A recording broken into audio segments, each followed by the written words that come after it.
Today on the Stay at Home Chef, I'm showing you how to roast a chicken. Making your own roasted chicken at home is super easy, and it totally puts those store-bought rotisserie chickens to shame.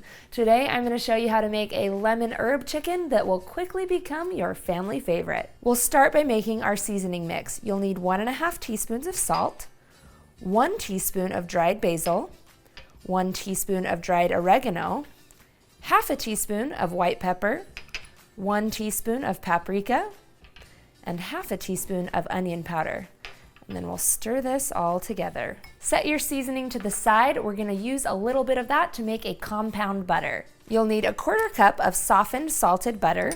I'm just going to sprinkle in about 2 teaspoons of our seasoning mix in there and use a fork to mash this all together until the seasoning is well combined with the butter. Next, you're going to place your chicken down into a roasting pan. You can see that mine came with the legs tied together. If you want to tie yours, it does help the chicken bake more evenly, so just grab some kitchen string and wrap it up. Now, the next thing you need to do is check the interior of the chicken. Some chickens are sold with all of their giblets inside, and you'll want to pull those out. My cavity happens to be empty. Now, there's mixed feelings about whether or not you should rinse your chicken before roasting it. Rinsing your chicken in the sink will actually spread salmonella, so I recommend not doing that. Instead, I'm just going to use some paper towels to pat my chicken and make sure it's dry. Now, I am using a roasting pan today because that rack keeps your chicken off the bottom, which means that the bottom skin can crisp up as well as the top. But if you don't have a roasting pan, don't sweat it. You can just toss your chicken into a 9x13 pan. Now, you can't be afraid to get in here with your hands because next I'm going to use my finger to loosen up all of the skin. We really want that crispy skin on top, and putting some air and separating this helps that skin crisp right up. You want to go in through the neck area, and then we can switch it around here and go in through the bottom side as well and loosen all of that skin up on top of the breasts. And then you can do the same thing on the back as well. Once that's all loosened up, I'm going to grab little globs of the butter with all that herb in it, and I'm going to stuff that underneath the skin, which is actually genius. They never do this with rotisserie chickens. That way your seasoning actually gets on the meat itself and doesn't just get stuck to the skin. And you want to do the back as well as most of the butter should be over on the breasts.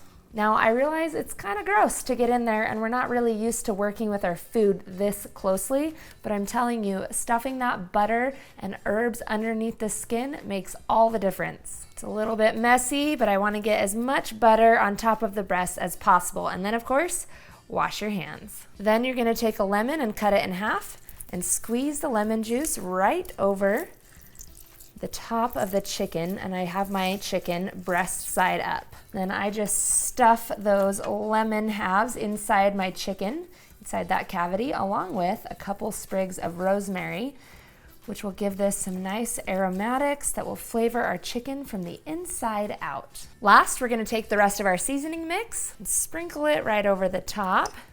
And I make sure I rub it in, pat it so it stays on there, and I turn my chicken and rotate it so that I can season the sides as well as the back and get everything on that delicious skin. The skin, can you tell, is my favorite part.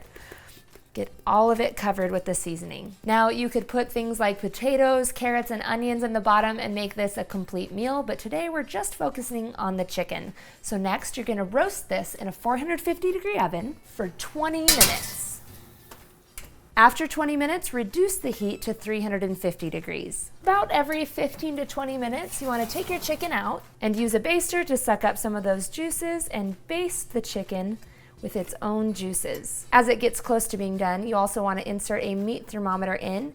The chicken is done when it reaches 165 degrees Fahrenheit, and you want to measure it between the leg and the breast. Now, how long will it take to get to 165 degrees Fahrenheit? That is a good question. The time it takes is dependent on how big your chicken is, so it really varies quite a lot. That's why I always use a meat thermometer to ensure 100% accuracy. Just look at this beautiful bird. Now I'm going to show you how to carve it. Start by finding the separation between the leg and the breast, and you kind of pull it back here, and then we're going to cut along the bone. So find the bone in there and cut it off, and then we'll do the same thing with the other leg. And the same thing with the wing, we're going to pull it back and cut between the bone.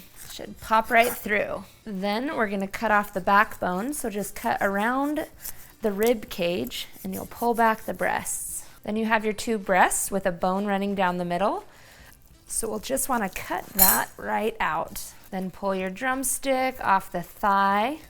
And if you find the right spot here, your knife will slide right through. Then we end up with our two thighs, two wings, two drumsticks, and two chicken breasts. And that's it. And the best part is everything I taught you today applies to turkey too. So now you know how to roast your turkey for next Thanksgiving. Bon appetit! Thanks for watching. You can find the full written recipe in the video description. Be sure to subscribe, like, and follow, and check out the rest of my videos where you can find hundreds of restaurant quality recipes you can easily make at home. See you later.